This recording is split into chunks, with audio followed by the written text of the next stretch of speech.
भाई साहब, इस रविवार को हमारे नए घर का गृह प्रवेश है।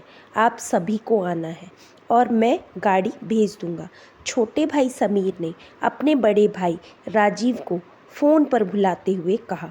राजीव ने थोड़ा आश्चर्य जताते हुए पूछा, क्या छोटे, किराए के किसी नए मकान में शिफ्ट हो रहे हो? समीर की आवाज़ में आत्मविश्वास था। नहीं भाई साहब, ये हमारा अपना घर है, किराए का नहीं। अपना घर? राजीव ने कुछ हिचकिचाते हुए पूछा। तुमने बताया भी नहीं कि तुमने अपना घर ले लिया है। समीर ने हल्के से जवाब दिया। बस भाई साहब, और फिर फ़ोन काट दिया। अपना घर और बस भाई साहब, ये शब्द राजीव के दिमाग में गूंजने लगे। राजीव का दिल और दिमाग उलझ गया था। उसका छोटा भाई, जिसके लिए उसने अपनी पूरी जवानी कुर्बान कर दी, आज बिना किसी सूचना के अपना घर खरीद चुका था। उसने किसी को खबर तक नहीं की थी। राजीव और समीर दोनों सगे भाई थे। राजीव, जो उम्र में समीर से करीब 12 साल बड़ा था, ने हमेशा समीर को अपने बेटे की तरह पाला था।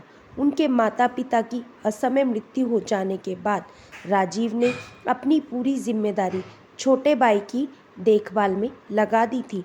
उसने अपने सारे सपनों को पीछे छोड़ते हुए घर और समीर की ज़रूरतों का ख्याल रखा। उसे पढ़ाई में अच्छा बनाने के लिए खुद की पढ़ाई छोड़ दी और जल्दी नौकरी करने लगा, ताकि समीर की पढ़ाई और भविष्य सुरक्षित रहे। समीर के लिए राजीव ने न सिर्फ अपनी जवानी की खुशियों का त्याग किया, बल्कि शादी भी जल्द की, ताकि घर में एक बहन जैसी भावना और प्रिय जैसी पत्नी हो जो समीर की देखभाल कर सके। राजीव की नौकरी मामूली थी, जिसमें उसकी तनख्वाह बहुत सीमित थी।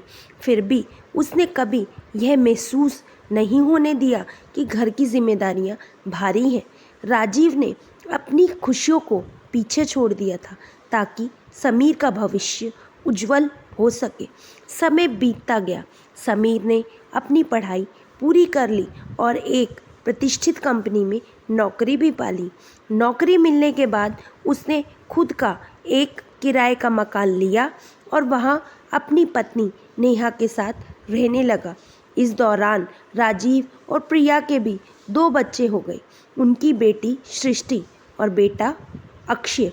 राजीव ने भले ही अपना सारा जीवन समीर की देखभाल में लगा दिया था, पर अब जब समीर ने अपना घर ले लिया था और उसने राजीव को खबर तक नहीं की, तो राजीव और उसकी पत्नी प्रिया को इस बात का गहरा आघात लगा। प्रिया ने दुखी होकर कहा, राजीव, हमने समीर के लिए क्या क्या नहीं किया।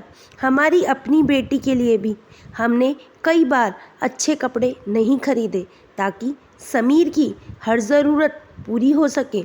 हमें यह दुख नहीं है कि उसने घर ले लिया, दुख यह है कि उसने हमें बताया तक नहीं। रविवार की सुबह जब समीर ने गाड़ी भेजी, तो राजीव और उनका परिवार समीर के नए घर की ओर चल पड़े। जब वे वहां पहुंचे, तो मकान देखकर राजीव का दिल धड़कने लगा।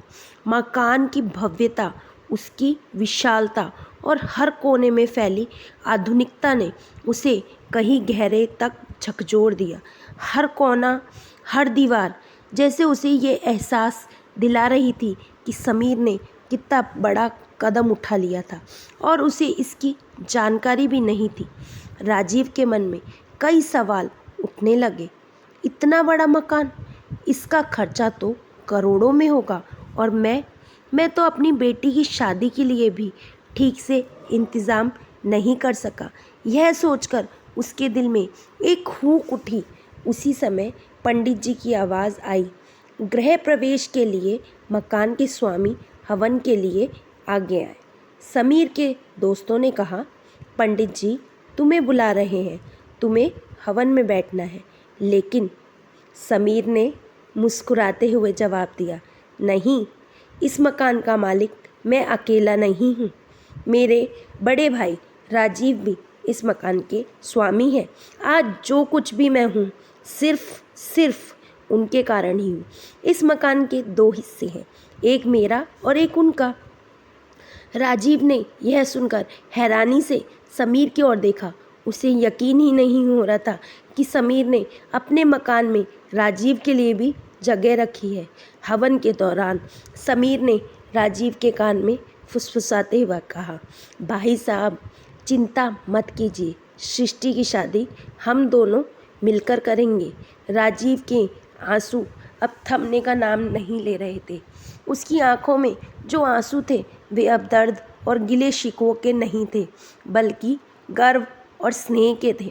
उसे समझ में आ गया था कि समीर ने उसकी त्याग और कुर्बानियों को समझा है और उसे इसका पूरा सम्मान दिया है।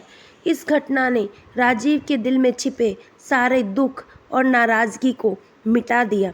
उसने महसूस किया कि सच्चे रिश्तों में संवाद, कृतज्ञता और प्यार सबसे अहम होते हैं। समीर के इस एक कदम ने उनके रिश्तों को और भी मजबूत कर दिया। समीर ने राजीव को वह सम्मान और स्थान दिया जिसे का वह हकदार था।